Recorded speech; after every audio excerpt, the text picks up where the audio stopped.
Place আছে। এটা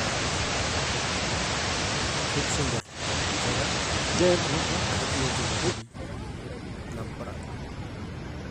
this is a nice place to walk with family and friends on weekends or holidays. যদি relax মুডে walking place খুঁজেন তাহলে কৈলাসওয়া park is the best. এটা purely পরিষ্কার এবং শান্ত এলাকা, গুড লোকেশন ফর হাইকিং। বাচ্চারা খুব সুন্দর পছন্দ করবে।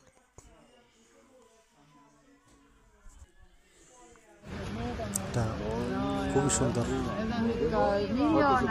এখানে বিউটিফুল, খুবই সুন্দর জলপ্রপাত আছে, ক্যাসেল পার্ক। এগুলো দেখতেই পুরো দিন কেটে যায়। এই জায়গাকে সংক্ষেপে কৈলাসওয়া হাইকিং ট্রেলও বলা হয়।